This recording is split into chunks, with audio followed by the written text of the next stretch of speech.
ചെറിയ മീനൊക്കെ കിട്ടുമ്പോഴേ ഈ രീതിയിലൊന്ന് ട്രൈ ചെയ്ത് നോക്കുക കേട്ടോ. എൻ്റെ തലയും വാലൊക്കെ കളഞ്ഞതിന് ശേഷം ഉപ്പിട്ട് നന്നായിട്ടൊന്ന് കഴുകി വൃത്തിയാക്കി എടുക്കാം. അതിനുശേഷം ഒരു ചട്ടി വെച്ചിട്ട് അത് ചൂടാവുമ്പോൾ കുറച്ച് വെളിച്ചെണ്ണ ഒഴിച്ചു കൊടുക്കുക.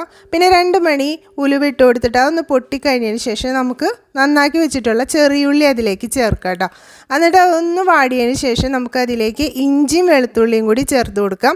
പിന്നെ നമുക്ക് തക്കാളി, വേപ്പില, പച്ചമുളക് ഇത്രയും കൂടിയും ചേർത്തിട്ട് നന്നായിട്ടൊന്ന് വഴറ്റിയെടുക്കാം കേട്ടോ.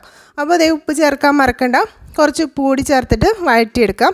ഇനി നമുക്ക് അതിലേക്കുള്ള മസാലകൾ മഞ്ഞൾപ്പൊടി, കാശ്മീരി ചില്ലി പൗഡറും സാദാ മുളക് പൊടി ഇത്രയും ചേർത്തിട്ട് ചൂടുവെള്ളം ഒഴിച്ചു കൊടുക്കാം. പിന്നെ കുടപ്പുളിയും കൂടി ഇട്ട് കൊടുക്കാം.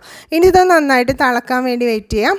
തിളച്ച് കഴിയുമ്പോൾ നമ്മൾ നന്നാക്കി വെച്ചിട്ടുള്ള മീനും കൂടി അതിലിട്ട് കൊടുത്തിട്ട് നമുക്കൊന്ന് തിളപ്പിച്ചെടുക്കാം. തിളച്ചതിന് ശേഷം നമുക്ക് നല്ല കട്ടിക്ക് പാലൊഴിച്ച് കൊടുക്കാം. ഇനി ഇതൊന്ന് പിരിയാതെ ഒന്ന് തിളക്കാൻ വേണ്ടി വെയിറ്റ് ചെയ്താൽ അടിപൊളി കറി ഇവിടെ റെഡിയാണ്.